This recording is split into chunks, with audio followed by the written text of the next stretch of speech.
Hello, good morning. It's Dr. Brenda Shoshana back with another episode from the Unshakable Road to Love. And this is quite a road. Here it is, a picture of the new book, The Unshakable Road to Love. It's a wonderful, wonderful path for discovering that which is most crucial and important for you in order to be happy in all of your relationships. So today we're going to speak about stop seeking, start finding. So many of us spend our lives seeking love, seeking the right person, seeking the right relationship, the right job, seeking. Is it good enough? Will it suit my needs? Will I be happy with the situation? This is very common. And actually, it's the seeking itself that makes us so sad, because we're always seeking and we don't quite know what, but nothing is really good enough. Nothing exactly meets our expectations or what we think of as our needs. Actually, everything is good enough. Everything is more than good, but we don't see that. We don't realize that. What we do is try to find something that's just right. There's a wonderful story in the Zen literature of Datta. And one day, she said, I can't find my head. And she was running all around, looking, seeking, desperate. What happened to my head? Where is it? Where is it? Where am I? Who am I? She was seeking frantically until all of a sudden someone said, Hey, Datta, your head is on your shoulders. It's right there. And when she realized that, it was such a moment for her. My head's right here. And as soon as she realized that, the whole world changed. What we seek is right here. It's the seeking that doesn't allow us to see it, because we're always looking somewhere else. Very, very powerful and simple step as we walk along our road to unshakable love. Let's talk about it a little more. It's very important. And I'd like to show you how this affects our happiness in relationships and what's really possible for everyone. I'll give you another little story. I think stories are the best way to make a point come alive, to bring it into our life, because this is really a practice in our life, applying these points to every day and to every person that we meet along the road. So here is another story. And this happened to me. I was many years ago, there was someone who I absolutely looked up to, admired, put on a pedestal. I thought, whoa, this person is everything I ever wanted to be, everything I ever dreamt of meeting, on and on. I had a tremendous fantasy about this person, tremendous projection onto the person. We do that in our relationships all the time. And it happened suddenly. Everything came crashing down. Oh, I began to find out from many people all different kinds of things about this person that were completely the opposite of what I would ever have imagined and what I thought I could even accept or live with. I was horrified. I really was distraught for quite a while. And I think we've all had that experience. I felt betrayed. I felt confused. And one day I was speaking about it to a mutual friend, a very dear mutual friend. And I said to him, how could he have done this to me? It's always to me, isn't it? How could he have done this? I loved him so much. And my very wise friend looked at me and said, no, you didn't love him at all. You only loved your fantasies about him. When you know everything you can about a person and still love them, that's doing something. That's love. I was so shocked to hear that. It rang true. It was like the moment Enya Dada must have found her heads right on her shoulders. It was a moment of blunt truth. And I stopped and I took it in.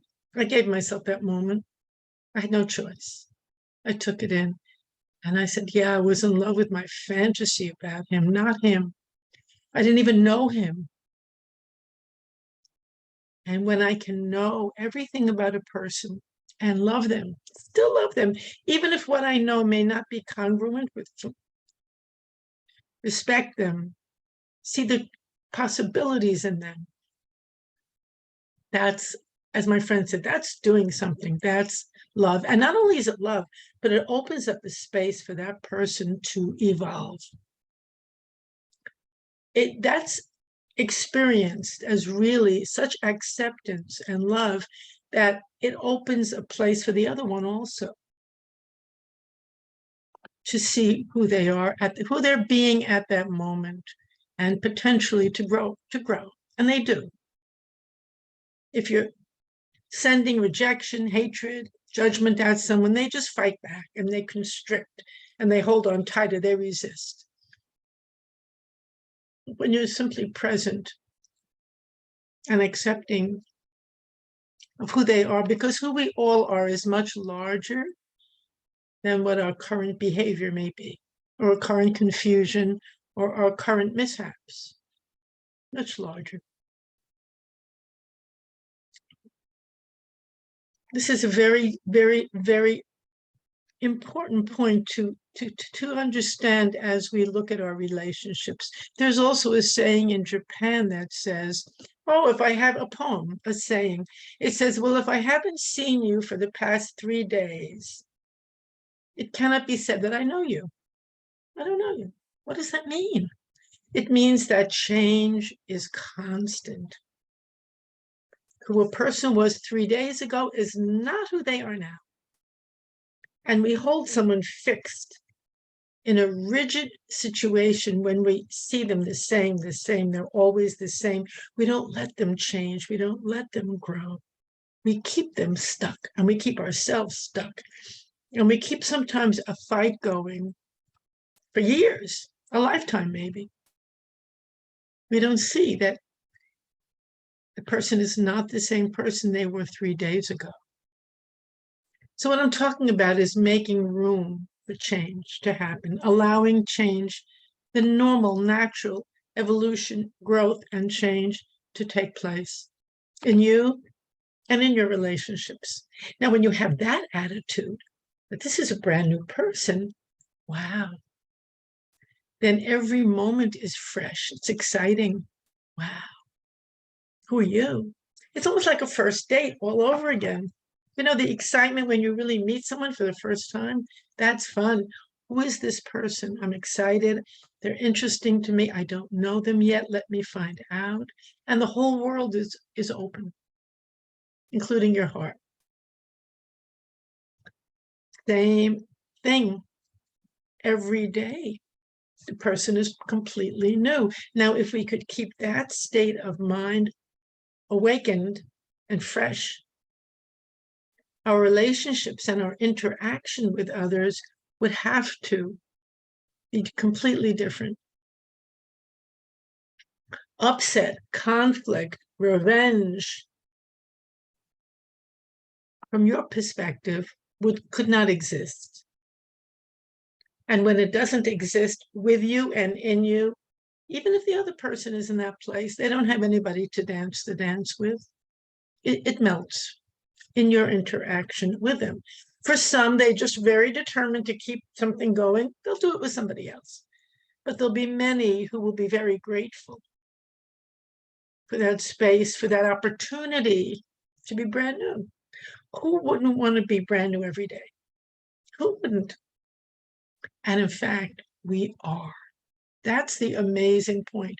When we say, stop seeking elsewhere, seeking for somebody different, something better, something to my liking. You don't have to. It's right here.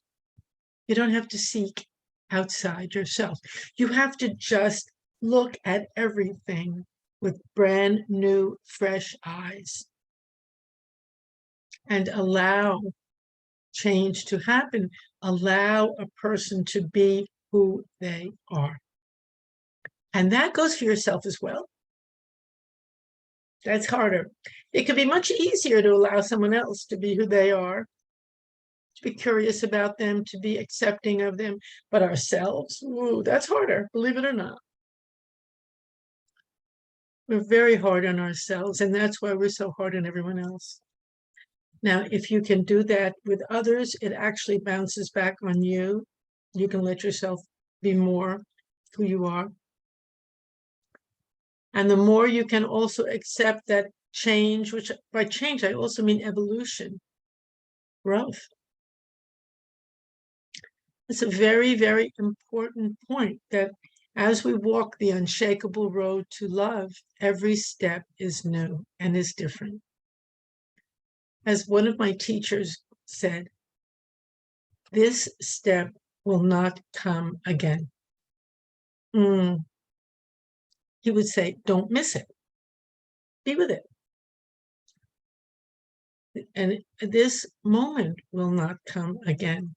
We conflate everything as one, and we search everywhere else for happiness.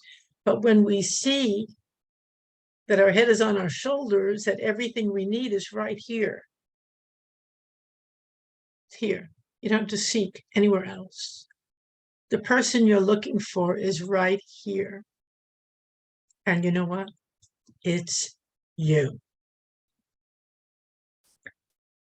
It's you.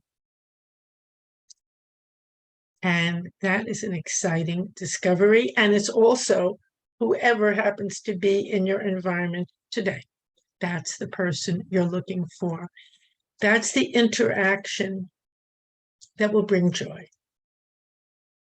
When you view it that way, when you're not close to them, when you're not looking away from them for somebody better, but when you're truly there with them, welcoming them, brand new. Wow. What a way to live. It sounds very simple, and it is. It is. It's natural. It's simple. However, we've been so conditioned in a different direction, taking another road. We've been on a different road. So when we step on the unshakable road to love, which is a very beautiful road with all kinds of surprises, we will be able to find, rather than seek.